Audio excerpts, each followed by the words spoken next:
Gosta de piloto raiz, bad boys, autêntico e até mesmo mal-humorado? Bom, o personagem de hoje preenche tudo e mais um pouco, carregando um título mundial nas costas vencido contra um dos GOATs da Fórmula 1. O nome dele é Jacques Villeneuve. Mas quão bom foi ele no auge? Estaria fácil no grid atual se fosse teletransportado para a F1 atual? Ele realmente era talentoso, era sangue frio ou deu sorte em 1997? Hoje cavamos a fundo a carreira do canadense, que se envolveu em polêmicas no título mundial contra o alemão e que passou por várias equipes, do auge ao declínio, do topo à rejeição, vitorioso na Williams ao fim triste na BMW Sauber. Esse vídeo vai te levar para aquela época nostálgica da Fórmula 1 dos anos 1990 até 2000. Vamos contar a história de um piloto que foi um dos melhores novatos que a Fórmula 1 já teve e que está no hall dos poucos pilotos que ganharam a Indy e a Fórmula 1. Villeneuve, o piloto que veio predestinado a conquistar o título que já poderia estar em sua família, se não fosse um trágico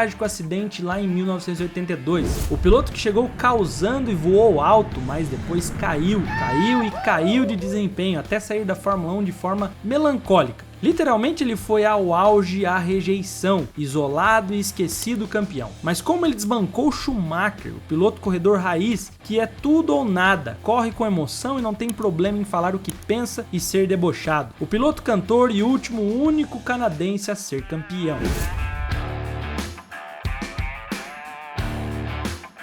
Jacques Villeneuve nasceu em 9 de abril de 1971 na província de língua francesa Quebec, no Canadá, filho do lendário Gilles Villeneuve, que morreu durante os treinos para o Grande Prêmio da Bélgica em Zolder em 82. Por mais surpreendente que possa parecer, dado o histórico de seu pai, Jacques não estava nem um pouco interessado em automobilismo durante alguma parte da sua vida. Apesar disso, Jacques cresceu em uma vida nômade acompanhando seu pai nas corridas. Eles viajavam da América do Norte para as corridas de Fórmula Atlantic e nos fins de semana estavam em grandes prêmios na Europa, depois que Gilles se juntou à Ferrari. O pequeno Jacques, que cresceu no paddock assistindo às corridas de seu pai, ficou perplexo quando Gilles foi morto no treino para o Grande Prêmio da Bélgica. O pequeno tinha apenas 11 anos. Quando seu pai morreu, sua mãe, Joanne, o matriculou em um colégio interno na Suíça, onde tomou gosto pelo esqui, mas também desenvolveu uma personalidade feroz, independente e de piloto, já que 2 anos depois, aos 13, o destino lhe chamava e o apetite falou mais alto. Pediu para sua mãe andar de kart no cartódromo de Imola, em San Marino. Os responsáveis pelo cartódromo ficaram impressionados com a habilidade do jovem, que carregava um nome de peso na história do automobilismo, que, ao término do dia, colocaram dentro de um Fórmula 4 bem mais potente. Com o apadrinhamento de seu tio, irmão de Gilles, também chamado de Jacques, que havia sido piloto também, entrou para a renomada escola de pilotagem de Jim Russell. Jacques não foi o piloto que começou no kart e foi de passinho em passinho como a maioria dos pilotos. Começou tarde se você comparar com grande parte do grid atual que começa antes dos 10. Por carregar o nome e verem nele algum talento, acharam que ele já podia fazer parte de um caminho diferente. Para vocês terem uma ideia, sua primeira prova só aconteceu quando ele tinha 17 anos pela Fórmula 3 italiana, sem grandes resultados. Em 92, com 21 anos, foi correr no Japão, onde foi vice-campeão da Fórmula 3 local, ganhando 3 corridas. Já foi o bastante para que no ano seguinte fosse para os Estados Unidos correr a Fórmula Atlantic. Lá ele acabou vencendo 5 corridas e acabando a temporada na 3ª posição. Com esse resultado foi o suficiente para chamar a atenção na Fórmula Indy, e já em 94 estreou pela equipe Forsyth Green. Na época o domínio era dos carros da Penske, mas logo em sua 3ª corrida conseguiu impressionar e demonstrou rapidez e maturidade ao conquistar o 2º lugar nas 500 milhas de Indianápolis. A sua primeira vitória veio em setembro no circuito de Road America. Acabou essa temporada no 6º lugar com honras de Rookie do Ano no campeonato. Em 95, a Forsyth virou Team Green. Villeneuve e o seu começo de temporada foram com o pé direito. Ele estava com 24 anos quando venceu a primeira prova do ano em Miami e conseguiu logo a seguir o que queria, vencer as 500 milhas de Indianápolis, tornando-se o primeiro canadense a fazer história nessa prova. Venceu também a Road America e Cleveland, feitos que lhe garantiram o campeonato daquele ano. Ele desbancou Unser Jr., Bobby Rahal e Michael Andretti, 3 dos 4 campeões das temporadas anteriores, ou seja, o canadense batia em gente grande e chamou atenção demais. Sua meteórica ascensão despertou o interesse da Fórmula 1.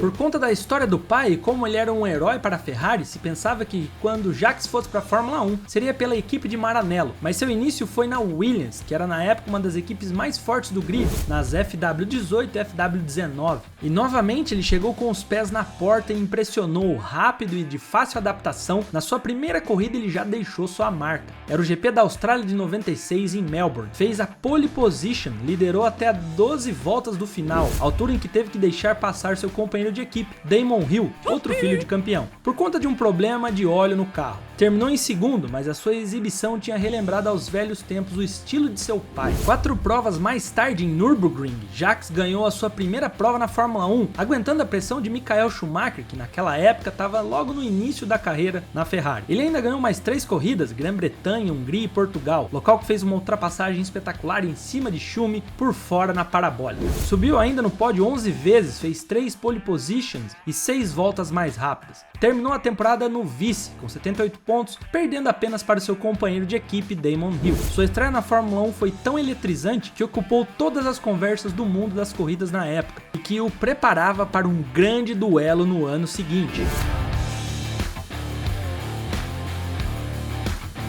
97 foi um ano eletrizante, Ferrari versus Williams, alemão versus canadense. A temporada se desenrolaria até a última corrida em Jerez, e ambos separados por 1 ponto. A conta era simples, chegar na frente do outro. O canadense chegaria com pressões de corridas passadas, desqualificação, depois recurso, briga nos bastidores. 97 foi muito difícil para ele, alternando vitórias e golpes do destino. Falhar na busca pelo título mundial quando ele tem o melhor carro do grid com a Williams Renault seria uma terrível decepção para ele e para o seu patrão exigente. Para Michael Schumacher, que poderia se tornar o primeiro piloto a conquistar o título mundial com a Ferrari, desde Jody Scheckter em 79, há 18 anos atrás. Mas o alemão era observado não apenas pelos tifosi, mas também pela FIA, devido aos acontecimentos de 94, onde ele bateu em Damon Hill propositalmente para vencer o campeonato, e suspeitava-se que ele faria de novo e fez. Mas os detalhes dessa temporada e corrida nós iremos detalhar em outro vídeo, porque foi épico e merece. Mas voltemos para Jacques. Ele venceu 7 corridas na temporada e tirou o título de piloto das mãos de Schumacher, que não pontuou, e Jacques chegaria em terceiro, ficando marcado pelo infame fracasso de Schumacher em tentar tirar seu rival na pista, mas que no fim só deixou o superaço da Ferrari em desgraça e Villeneuve no topo do mundo. No carro, seu espírito de luta, desejo de velocidade, propensão para assumir riscos e ânsia de se envolver em combate próximo eram quase que um déjà vu das qualidades que tornaram seu pai querido para os fãs. Como ele, Jacques Villeneuve teve sucesso com a sensação de dirigir no limite e sempre se negou a fazer o contrário. Ele teve vários acidentes espetaculares nos quais ele parecia sorrindo com a emoção de tudo isso. Foi isso que lhe rendeu a glória máxima em 97, ousadia não calculada. Apesar do sucesso estrondoso em seus primeiros anos de Fórmula, o que veio depois marcaram de forma inesperada o declínio desse piloto tão interessante.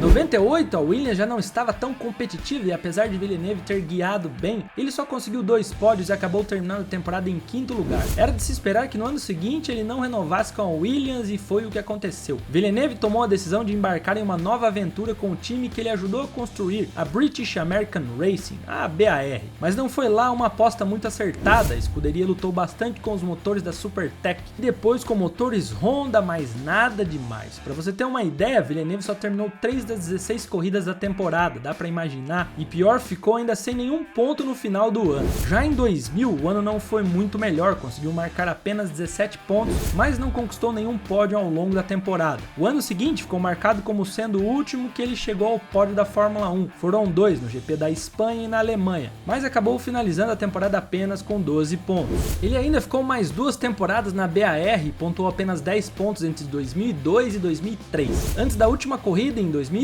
no Japão, a BAR anunciou Takuma Sato como piloto para 2004, o que fez Villeneuve abandonar imediatamente a equipe, antecipando a estreia de Sato para aquele momento. Ele apostou na BAR, mas essa aposta não levou ele a lugar nenhum, muito pelo contrário, fez com que sua reputação fosse prejudicada. Nos 5 anos em que ficou lá, viu-se o ritmo cair constantemente, mas seu salário ainda era de um campeão, cerca de 20 milhões de dólares por ano, ao que foi acusado de atritos ali na BAR também. Isso fez com que ele acabasse tirando um ano sabático sabático da Fórmula 1. Nesse período pensou em ir para a NASCAR como um novo desafio, mas não teve propostas. Mas a maioria dos observadores da Fórmula 1 ainda acreditavam que ele poderia se reinventar se tivesse um bom carro. E junto com o seu valor publicitário acabou voltando para a Fórmula 1 no fim de 2004, para correr as últimas 3 corridas pela Renault, e sua performance foi, digamos, fraca. Em 2005 ele assinou um contrato de 2 anos com a Sauber, mas seus resultados foram medianos e abaixo do que ele esperava. Em 2006, quando a Sauber se tornou BMW, ele continuou na equipe, mas no meio da temporada foi convidado a ficar de fora para que um jovem piloto fosse avaliado, Robert Kubica. Villeneuve, que estava com 35 anos na época, viu seu rebaixamento temporário como um recado para si mesmo. E por fim ele ligou o famoso dane-se, é hora de continuar com o resto da minha vida. Sua carreira na Fórmula 1 finalizou nesse momento no GP da Alemanha. Não encontrando nenhum volante na Fórmula 1 disponível, Jacques recorre à NASCAR, mas não consegue encontrar equipe. Sobrou suas primeiras 24 horas de Le Mans no meio do ano. No fim de 2007, Jacques finalmente conseguiu ingressar na NASCAR com a equipe Bill Davis Racing na Craftsman Truck Series, terceira divisão ali da NASCAR. Ele também foi autorizado a correr pela primeira vez na Copa Nextel em Talladega. Em 2008, Jacques tenta se classificar para a prestigiada Daytona 500, mas não consegue, e por falta de patrocinador ele abandona a NASCAR. Voltaria então para o Endurance, conquistou sua primeira vitória em 11 anos ao vencer os 1000 km de Spa, e com essa mesma equipe terminou em segundo a Le Mans. No final da temporada ele encontrava um volante e um Speed Car, campeonato de Stock Car onde antigas glórias da Fórmula 1 se encontraram com ele. E por meio disso, algumas corridas de NASCAR na segunda divisão, a Canadian Tire Series e a Nationwide Series. E o fato curioso é que a Fórmula 1 quase voltaria em sua vida. Em 2010 ele estabelece contatos com a USF1 e depois com a Lotus, mas sem sucesso. Por fim ele estava próximo de um acordo com uma equipe sérvia, a Stefan GP, que planejava utilizar chassis e motores da Toyota, que tinha acabado de se retirar da competição. Mas a FIA se recusou a inscrever a Stefan no campeonato, e no meio daquele mesmo ano anunciou que estava trabalhando para criar sua própria equipe para competir na Fórmula 1 de 2011. Esse projeto, desenvolvido em parceria com a Durango, chamava-se Villeneuve Racing.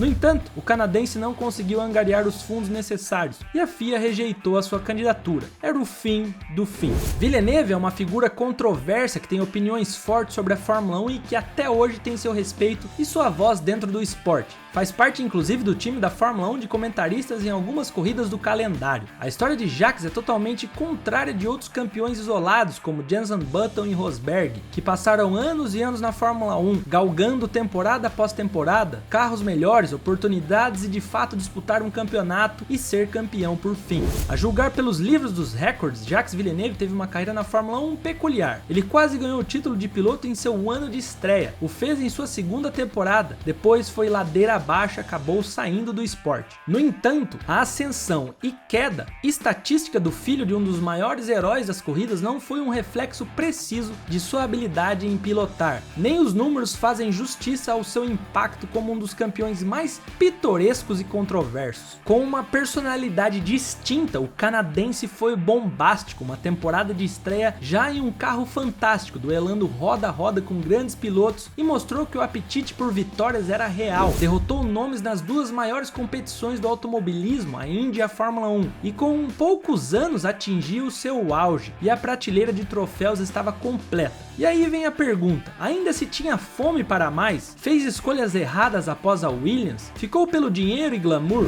Bom, o fato é que Jacques coleciona bons números, 11 vitórias, 13 poles, 23 pódios e o caneco de 97. Para nós, dentre os campeões de 1990 até 2016, que só foram campeões uma vez, Jacques não está entre os mais talentosos, perdendo para Kimi Mansell e estatisticamente falando abaixo de Damon Hill, mas no braço, na técnica e no roda a roda, o canadense era brabo, pelo menos foi em 2 temporadas voando baixo. Uma pena que não se manteve por mais tempo, um auge curto, mas de barulho estrondoso, tô certo? Conta aí pra mim. Mas você deve estar se perguntando, Button foi melhor que ele? Bom, aí a resposta nesse vídeo que tá começando em 5 segundos, o auge de Button, será que ele foi melhor? E nossa loja online já está no ar, link na descrição.